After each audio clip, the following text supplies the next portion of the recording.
Hello दोस्तों, एक बार फिर से आप सभी का स्वागत है आपके अपने YouTube चैनल रिजल्ट एडुशाला पे।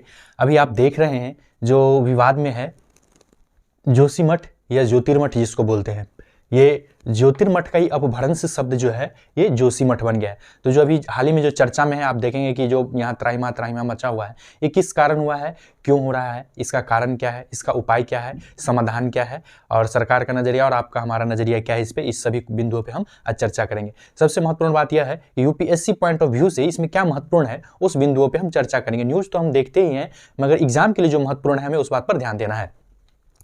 तो आइए देखते हैं, ये हम चर्चा कर रहे हैं अभी जोशीमठ के बारे में, जिसको ज्योतिर्मठ भी कहा जाता है। तो एग्जाम में हो सकता है ज्योतिर्मठ लिखा हो, आप लोग बिल्कुल भी भटकाव नहीं करेंगे, जोशीमठ को ही ज्योतिर्मठ कहा जाता है। सबसे पहले जानते हैं कि एग्जाम में सिंपल सा किसी भी स्टेट पीसीएस में पूछ सकता है कि ये जोशीमठ किस एनएच पे स्थित है। तो ये NH 58 पे स्थित है, जो दिल्ली इंडो चाइना बॉर्डर को जोड़ती है, मतलब दिल्ली से जाती है, दिल्ली से होते हुए NH 58 दिल्ली को कनेक्ट करती है और इंडो चाइना बॉर्डर को ये कनेक्ट करती है। ठीक है, अब आते हैं हम जोशीमठ जो है ये किस जिले में, उत्तराखंड के किस जिले में आती है, तो यह चमोली जिले में आती है। जोशीमठ चमोली जिले में आती है। हम वीडियो के लास्ट तक बने रहिएगा दोस्तों, क्योंकि आपको मैं बताऊंगा कि यूपीएससी में कैसे प्रश्न पूछे जाते हैं और यूपीएससी में मेंस में किस प्रकार के प्रश्न पूछे गए थे। तो जब तक आप पूरा वीडियो नहीं देखेंगे, आप हो सकता है 1-2 नंबर से आप वंचित रह जाए। तो इसमें देखिए, ये जोशीमठ चमोली जिला में है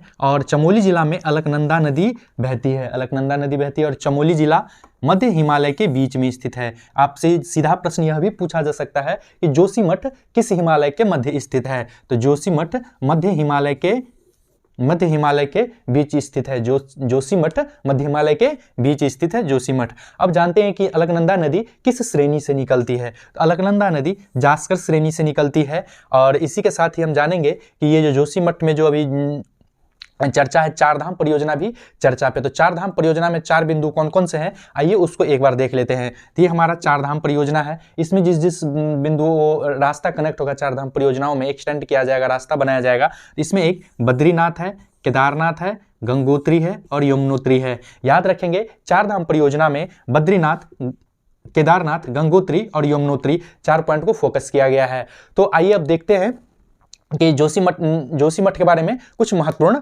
बिंदुओं को कि क्या क्या एग्जाम पॉइंट ऑफ व्यू से महत्वपूर्ण है। तो देखिए, आपको यहाँ पे ये स्क्रीन पे दिख रहा होगा। देखिए, आप ये सीधा बात जानते हैं कि जोशीमठ जो है आदि शंकराचार्य से भी संबंधित है। आदि शंकराचार्य 8वीं सदी में यहाँ पर आए थे और उन्होंने एक मठ की स्थापना की थी। वो मठ जोशीमठ में ही था, पहला मठ। उसके बाद ही ये धीरे धीरे और भी आगे बढ़ा और यहाँ पे जोशीमठ में आदि शंकराचार्य, हो सकता है कई बार ये पूछ दे, स्टेट पीसीएस का फेवरेट क्वेश्चन इस टाइप का होता है कि जोशीमठ आदि शंकराचार्य कितने वर्ष की उम्र में आए थे। तो भाई याद रखिएगा, 11 वर्ष की उम्र में आए थे। 11 वर्ष की उम्र में आए थे और कल्प वृक्ष के नीचे इन्होंने तपस्या किया था और इनको ज्ञान की प्राप्ति हुई थी। नेक्स्ट आइए देखते हैं important of exam point of view से क्या इंपोर्टेंट है।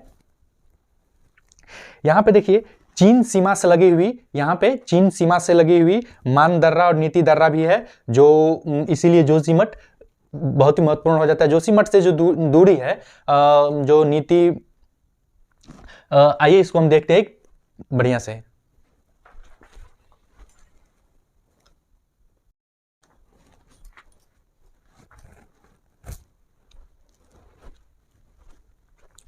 तो आइए देखते हैं इसमें कि जोशीमठ जो है चर्चा में, इसका सबसे पहले देखेंगे हम कि धार्मिक महत्व जोशीमठ का क्या है, धार्मिक महत्व और सामरिक महत्व क्या रखता है। तो धार्मिक महत्व में देखेंगे कि जोशीमठ का जो चर्चा हुआ है यह आपको स्कंद पुराण में हुआ है और स्कंद पुराण के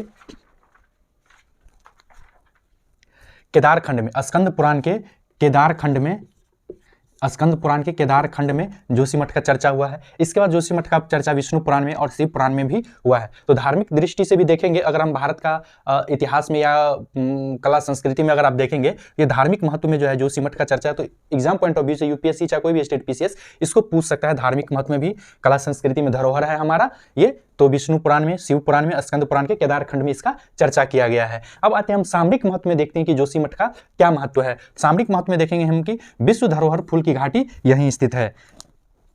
यूनेस्को ये विश्व धरोहर फूल की घाटी कहाँ स्थित है? ये आपको जोशीमठ से होते हुए रास्ता जाता है, क्योंकि जोशीमठ जैसे ही बंद हो जाएगा तो विश्व धरोहर जो फूल की घाटी यहाँ जाने का रास्ता बंद हो जाएगा। ये मार्ग जो है यहीं पे है, जोशीमठ होते हुए है। अब देखेंगे कि जोशीमठ में जो है आईटीबीपी का एक्टिविटी एरिया है। ये आईटीबीपी का एक्टिविटी एरिया कहाँ है? जोशीमठ में है। क्यों है इसको हम आइए समझते हैं। क्योंकि नीति गांव जो है, जोशीमठ से नीति गांव कितना 76 किलोमीटर पे है, जो चीन के सीमा से मिलता है। और माना गांव जोशीमठ से 47 किलोमीटर दूरी पे है, जो कि चाइना के चीन के सीमा से मिलता है। तो आप समझ सकते हैं कि 47 किलोमीटर जो है बहुत ही नज़दीक हो जाता है। तो इसीलिए ये जोशीमठ जो है बहुत ही इंपॉर्टेंट हो जाता है। अगर ये ब्लॉक हो जाता है रास्ता, या टूट जाता है, तो बहुत ही यहाँ पे जो आईटीबीपी का एक्टिविटी एरिया गढ़ बना हुआ है, यहाँ पे छावनी बना के रखे हुए हैं। तो यहाँ पे आप देखिए एक चीज़ कि गढ़वाल राइफल जो है यहीं पे है। आपसे कई बार एग्जाम में पूछ सकता है कि जोशीमठ में कौन से आर्मी के जवान विभाग रहता है। तो गढ़वाल राइफल जो है यहीं पे इसका एक ब्रांच है, गढ़वाल राइफल्स यहीं पे है, जोशीमठ के ही कैंप लगा के बैठा हुआ है। नेक्स्ट देखिए कि तपोवन यहाँ पे जो इसी में जो है, यहाँ से जोशीमठ से कुछ दूरी पे तपोवन है, और यहाँ पे गर्म पानी का झरना है। यहीं पे गर्म पानी के झरना तपोवन से ही क्या होता है, अलकनंदा नदी दिखता है बहते हुए। नेक्स्ट देखिए यहाँ जो है जोशीमठ से औली जाने के लिए, जोशीमठ से औली जाने के लिए एशिया का सबसे बड़ा रोपवे का निर्माण किया गया है। एशिया का सबसे बड़ा रोपवे का निर्माण जोशीमठ से किया गया है। तो हमने देखा धार्मिक महत्व और सामरिक महत्व। आइए इसी के तहत अब हम देखते हैं कि देवप्रयाग और अलकनंदा में नदियों का जो संगम स्थल है। आइए एक बार हम देखते हैं कि कुछ फोटो में देखते हैं। आइए हम कुछ फोटो में देख रहे हैं कि जो पहले कैसा था जोशीमठ 1890 ईस्वी के आसपास, और अब में क्या है। आइए इसको अब हम देखते हैं, समझने का एक बार कोशिश करते हैं। तो ये जो फोटो आप देख रहे हैं, यह आपको 1890 और 1890 का फोटो देखिए कि एकदम पूरा पहाड़ था यह, और अभी का आप 2022-23 का फोटो देखिए कितना घर इसमें बन चुका है। तो इसका बहुत सारा कारण है। अभी जो भूस्खलन हो रहा है, इसका एक 4 धाम परियोजना तो है ही, लेकिन इसके साथ ही 1976 और में भी एक प्रोजेक्ट आया था, जिस पे सरकार को ये मतलब बोला गया था कि इस पे काम काज नहीं कीजिए, क्योंकि ये जो है आपको धस जाएगा, इस पे आपदा आ सकती है। तो वो समय अब आ ही चुका है। समझिए सभी घरों में आप एक इमेज के द्वारा देखिए इसको, कि घरों में कैसे दरार पड़ रहे हैं। लोग के छतों जो है 2 भागों में हो गए, सड़क पे दरार पड़ रहे हैं, गंदे नाली पानी आ रहा है। इस सब को आप देखिए। अब नेक्स्ट अगर हम आते हैं तो देखिए आप जोशीमठ में जो विदेशी पर्यटकों का एक जमावड़ा होता है। यह एक रास्ता है बद्रीनाथ जाने के लिए, औली जाने के लिए, फूलों की घाटी जाने के लिए। क्या है? रास्ता है, जहाँ पे सभी लोग रात्रि में विश्राम करते हैं, यहाँ पे रुक करके। अगर ऐसा कुछ यहाँ पर अनहोनी हो जाता है तो ये एक बहुत बड़ा हवाई व्यापार का यह बंद हो सकता है। और दरार सब देखिए कि कैसे यहाँ पे घर से छोड़ करके लोग अपने घर से छोड़ करके भाग रहे हैं यहाँ पे। अब नेक्स्ट वीडियो अगर आप लोग बोलेंगे तो मैं कोशिश करूंगा बनाने का। दोस्तों अगर आपने अभी तक रिजल्ट एडुशाला को सब्सक्राइब नहीं किया है, सबसे पहले आप सब्सक्राइब कर दीजिए।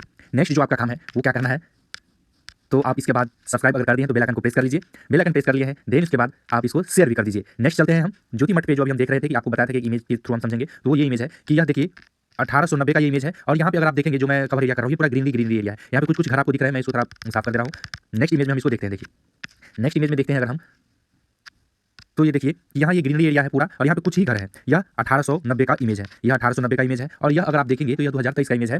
जो वर्तमान में कितने घर यहाँ पे बने हुए हैं 2022 या 23 का लीजिए, देखिए कितना घर बन चुका है ये। और यहाँ पे कितने सालों में कितने अंतर होगा। यहाँ पे तो भूस्खलन होना ही है दोस्तों। भूस्खलन नहीं होगा तो क्या होगा। पहले जो घर बनाया जाता था उसका टेम्परामेंट भी अलग होता था, वो लकड़ियों से बनते थे। लेकिन अब जो घर बन रहे हैं ये सीमेंट बालू से बन रहे हैं, तो वजन तो बढ़ेगा। और वैसे भी ये जो जिस पहाड़ी पे जिस श्रेणी पे ये बना हुआ है, यह मलबा पे बना हुआ है। विस्फोट हुआ था उस समय, जो मलबा था मलबे पे ये घर बनाया गया है। और ज्योतिमठ 7वीं सदी से ही, 7वीं-8वीं सदी से ही ये बहुत ही चर्चा में रहा है। और इसका विभिन्न जगहों पे स्रोतों में चर्चा किया गया, जैसे शिव पुराण, विष्णु पुराण, गरुड़ पुराण में इसका चर्चा किया गया। अब आते हैं नेक्स्ट इमेज की थ्रू हम समझते हैं। ये देखिए जैसा कि अभी आप इमेज देखेंगे कि 1890 और 2022-23 में क्या दोनों में डिफरेंसेस है। तो यह शुरू से एक चलती आ रही प्रक्रिया का परिणाम है कि अभी घरों में जो है क्या स्थिति है, आप अभी देखेंगे दूसरा इमेज में। ये देखिए ये जो ऐसे जो घर बन चुके हैं, ये इसका परिणाम ये हुआ है कि दरारें आ चुके हैं घरों में। ये देखिए छतों में जो ये है दरार कैसे आए हैं, वहाँ पे 3000 परिवार करीब वहाँ से निकल चुके हैं। ये देखिए ये रैलिंग में ये कैसे दरारें आ चुके हैं, वहाँ पे लैंडस्लाइडिंग हो रहा है, भूस्खलन हो रहे हैं। हिमालय मतलब खिसक रहा है, वो जो पर्वत श्रेणी है वो थोड़ा सा नीचे खिसक रहा है, अंदर नीचे की ओर धस रहा है, क्योंकि वो मलबा पे बना हुआ है। नेक्स्ट आइए देखिए इस इमेज को देख के आप समझ सकते हैं कि कितना वहाँ पे दरारें पड़ रही है, वहाँ से भागने के लिए लोग क्यों मजबूर हुए हैं। नेक्स्ट देखिए अब आते हैं एग्जाम में जो महत्वपूर्ण है, देवप्रयाग। देवप्रयाग भाई अभी जो बहुत चर्चा में है सारा, तो हम देखेंगे कि एग्जाम पॉइंट ऑफ व्यू से इंपॉर्टेंट क्या है। तो देवप्रयाग में अलकनंदा और भागीरथी नदी का संगम स्थल है। देवप्रयाग में अलकनंदा और भागीरथी का संगम स्थल है, और यहीं पे ये गंगा नदी बन जाती है। देवप्रयाग से ये गंगा नदी बन जाती है। देवप्रयाग में आपने देखिए कि कहाँ है, और देवप्रयाग में अलकनंदा और भागीरथी नदी बनती है, दोनों का संगम स्थान होता है, और यहीं से गंगा नदी कहलाती है। नेक्स्ट आइए अगर हम देखेंगे, देखिए अभी हम देख रहे थे, नेक्स्ट आइए हम देख रहे हैं नेक्स्ट क्या है कि चमोली। बेसिक हमने बता दी थी कि चमोली जिला जो है वो मध्य हिमालय के बीच में स्थित है। अलकनंदा यहाँ की प्रसिद्ध नदी है, हमने पहले भी बता चुका है आपको। नेक्स्ट देखिए देवप्रयाग के बारे में भी बता दिए थे हम कि ये अलकनंदा और भागीरथी का जो है संगम स्थल है। देवप्रयाग में अलकनंदा और भागीरथी का संगम स्थल है और यहीं से ये गंगा कहलाती है। देवप्रयाग अलकनंदा और भागी नदियों के संगम पर बसा। यह भी पूछ सकता है। देखिए एग्जाम यूपीएससी का जो पैटर्न है ना उसको समझना जरूरी है, बेहद ही जरूरी है। कोई भी आप देखेंगे एजुकेशनल चैनल वाला वीडियो है वो एग्जाम पॉइंट ऑफ व्यू से नहीं बता रहा है, जो भी न्यूज़ बता रहा है वो क्यों चर्चा में है ये सब, लेकिन जो एग्जाम में पूछा जाए तो वो नहीं बता दिया। चर्चा में तो अभी है जोशीमठ, लेकिन वहां से आसपास से संबंधित क्षेत्र देवप्रयाग, समझ रहे हैं, इस टाइप का क्वेश्चन पूछा जा रहा है। तो देवप्रयाग जो है किसके संगम पर स्थित है? अलकनंदा और भागीरथी के नदियों के संगम पर स्थित है देवप्रयाग। नेक्स्ट आइए हम देखते हैं, नेक्स्ट क्या है? विष्णुप्रयाग। विष्णुप्रयाग में देखिए विष्णुप्रयाग में किस किस नदियों का संगम होता है? तो धौली गंगा और अलकनंदा का। धौली गंगा और अलकनंदा का जो है संगम कहाँ होता है भाई? विष्णुप्रयाग में। धौली गंगा एक तरफ से आया और एक तरफ से अलकनंदा आया, तो ये दोनों का संगम विष्णुप्रयाग में होता है। और अलकनंदा और भागीरथी का संगम कहाँ हो रहा है? देवप्रयाग में, वहाँ पे वो गंगा कहला रही है। तो इसीलिए मैं बता रहा हूँ इस टाइप का बहुत कम आप जब रिवर सिस्टम देखेंगे उसमें ये बताया गया, लेकिन अभी जो एग्जाम में जो पूछा जाएगा उसको नहीं बताया जा रहा है। ये देखिए ज्योतिर्मठ को ही जोशीमठ कहा जा रहा है। ये सर ये कैसा इमेज लिया गया है? ज्योतिर्मठ देखिए भारत के मैप में हम पहले देखेंगे कि कहाँ स्थित है। देखिए सबसे पहले हम देखेंगे कि भारत के नक्शा में ज्योतिर्मठ कहाँ है, तो ये उत्तराखंड में है। अब देखते हैं कि उत्तराखंड में कहाँ स्थित है। उत्तराखंड में ये इस पॉइंट पर स्थित है। उत्तराखंड में ये इस पॉइंट पर स्थित है ज्योतिर्मठ। इसका इमेज आप देख सकते हैं। नेक्स्ट आइए, ये इमेज ही है। तो जो भी एग्जाम पॉइंट ऑफ व्यू से इंपॉर्टेंट होता है मैं आपके पास बताने की कोशिश करता हूं। अब देखते हैं कि ज्योतिर्मठ का जो है सामरिक जोशीमठ का सामरिक महत्व क्या है। तो ये देखिए जोशीमठ भारतीय सेना के लिए महत्वपूर्ण सैन्य स्टेशनों में से एक है। और यहाँ पे जैसे कि अभी मैं बताऊं अगर, तो ये गढ़वाल राइफल्स यहाँ पे है। गढ़वाल राइफल्स का यहाँ पे scout battalion, the Garhwal scout का स्थानीय स्टेशन है। ये कई बार पूछ जाएगा कि वहाँ पे किस कौन सा सैन्य संगठन है, तो गढ़वाल राइफल्स है। और उसी का गढ़वाल राइफल्स का ही द गढ़वाल स्काउट का स्थायी स्टेशन कहाँ है? तो गढ़वाल स्काउट का ये अस्थायी स्टेशन है जोशीमठ छावनी में। अब पर्यटकों का जो है आकर्षक स्थान क्या है? तो आदि शंकराचार्य ने यहाँ पे तपस्या किया था और यहीं पे जो है इन्होंने एक मठ का स्थापना किया था। नेक्स्ट हम देखेंगे कि तपोवन जो है यहाँ से कुछ 10 किलोमीटर की दूरी पे जोशीमठ से, और यहाँ पे गर्म पानी का झरना है। तो यही जोशीमठ जो है रास्ता बना हुआ है हर एक जगह जाने के लिए, चाहे वो औली जाना हो, फूलों की घाटी जाना हो, विभिन्न जगहों पर अगर जाना है तो आपको जोशीमठ होते हुए जाना होगा, समझे। तो यह इसलिए बहुत ही महत्वपूर्ण हो जाता है जोशीमठ, जैसे कि आप इस इमेज को देख सकते हैं। देवप्रयाग मैंने बताया कि अलकनंदा और भागीरथी नदियों का संगम स्थल है। विष्णुप्रयाग बता दिया। यहाँ पे देखिए 1960 के बाद जो यहाँ पे एयरफोर्स मतलब एक्टिविटी पुलिस फोर्स की ज़्यादा होने लगी थी। और यहाँ पे सबसे इंपॉर्टेंट बात को अगर हम देखेंगे तो यहीं पे नंदा देवी राष्ट्रीय पार्क का भी रास्ता कहाँ है? जोशीमठ से जाता है। चनाब घाटी, भविष्य बद्री धाम का रास्ता भी यहीं से, लॉर्ड कर्जन ट्रैंक रोड भी यहीं से होकर गुजरती है जोशीमठ से ही। अब जोशीमठ का जो हाल है वो आपसे क्या छुपाना, आप देख ही सकते हैं कि वहाँ पे दरारें आ चुकी हैं, भूस्खलन हो रहा है। इससे पहले 2014 में अगर हम बात करें तो नहीं, सॉरी 2021 की बात करें अगर हम, तो 2021 में वहाँ पे प्रलय आया था, तबाही आया था, भारी बाढ़ आया था। तो उससे जो है उस परियोजना को देखते हुए जो है सरकार जो है बहुत सारी परियोजनाओं को वहाँ पे बंद करने की सिफारिश किया था। वहाँ के जो पर्यावरण भी थे उन्होंने सरकार से आग्रह किया था कि इसको बंद किया जाए। उसी में से जो 4 धाम परियोजना के बारे में हमने बता ही दिया। अब हम पार्ट 2 वीडियो लेकर आएंगे, आप लोग इसमें कितने इंटरेस्टेड है वो आप हमें बताएंगे। अगर आपसे कोई शिकायत, अगर वीडियो अच्छा लगा आपको तो जरूर आप कमेंट सेक्शन में मेंशन करें। अगर आपको अगर सुझाव देना चाहते हैं तो वो भी आप हमें कमेंट सेक्शन में मेंशन कर सकते हैं। हम फिर मिलते हैं, तब तक जय हिंद साथियों।